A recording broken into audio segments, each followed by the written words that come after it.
There is turmoil at BART. The first ever independent watchdog is resigning. She says top leaders at BART have repeatedly tried to interfere with her ability to investigate the agency and its multi-billion-dollar budget. Our senior investigative reporter, Bigad Shaban, has the exclusive interview with Harriet Richardson, who explains how BART officials have consistently tried to stop her from cleaning up the agency.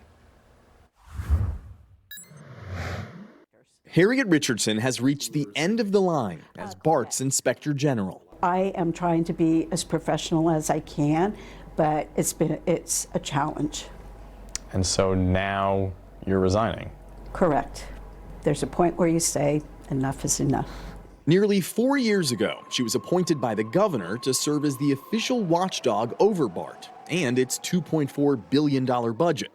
But ever since, she says BART's general manager and some of its elected board of directors have consistently tried to stall her work in investigating waste, fraud, and corruption inside the Bay Area's largest transit agency. It's both bizarre and frustrating. We have regular meetings with other transit IGs around the country, and all of them are just shocked at what we've experienced. Richardson points to a recent independent review of BART by the Alameda County Grand Jury, which found BART's board and management impeded the Inspector General's efforts to conduct independent oversight, adding that at times, BART management went so far as to instruct staff not to cooperate with the Office of Inspector General. If you listen to some board meetings, you will hear both board directors and management say, we welcome the independent oversight.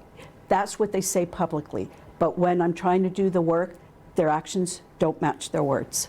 The Inspector General's annual budget of $1 million has remained unchanged since 2019, despite requests for more funding. That is inadequate, according to that grand jury report, which recommends a boost to at least $2.7 million to allow for more audits and investigations.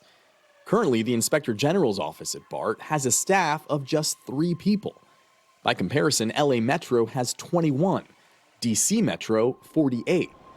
Richardson says fewer investigators looking for waste means less savings for BART. If you look at some of our recent reports, we identified an employee who earned twice his base pay in salary and wasn't even showing up for work.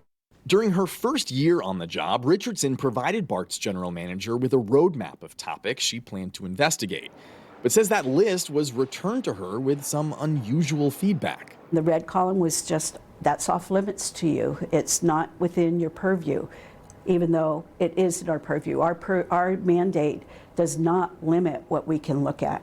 So you're saying fairly early on in your tenure here, you were told not to look into certain things? Correct. Is that standard? No. Richardson says she would know. She has more than 30 years of auditing experience and continues to sit on national boards where she's helped write actual auditing standards. BART's general manager, Bob Powers, declined to comment. Instead, his office directed our questions about the criticism and the IG's stagnant budget to BART's board president, Janice Lee. But she told us, I don't know if I'm the right person to answer that. I'm not sure. She added, I know that Harriet was really frustrated, and I think the best way for me to address those frustrations are really to look forward to ensure that the Office of Inspector General is fully set up. She says she now supports increasing the office's budget and approving a charter that would specifically outline the IG's abilities and independence. Well, that's a complete about-face for her, and I wish she would have done that 2 years ago.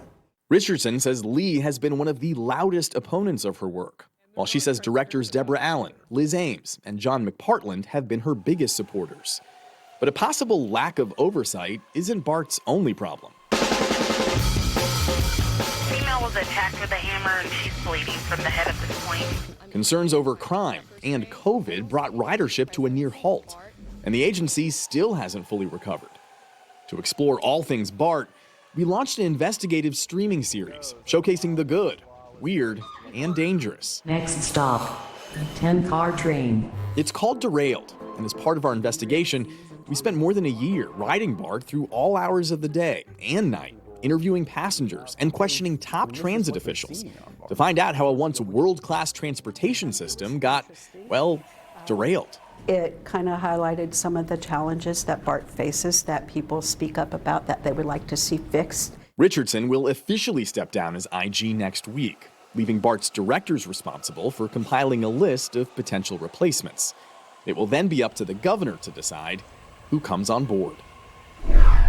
Okay, Bigad joins us now. What happens now? We wait for the governor to decide who comes on board? Who's watching BART right now, then? Yeah, so in the interim, well, she's actually going to be in this position until next Friday. But then the trio is essentially down to two. Although she is confident that the members of her office, the two remaining employees, are going to be capable of letting the office continue with its work until the governor picks a replacement, which is likely to happen sometime in August. This is our taxpayers' money. It's a lot of money involved. Before you go, we talked about your series Derailed, which she watched, I believe. How can we watch it now? Yeah, so actually both seasons are actually available to stream right now. You can watch it on our website, Roku, our app, Fire TV, and as well as online, NBCBayArea.com/derailed. That's good reporting. Thank you, Bigad.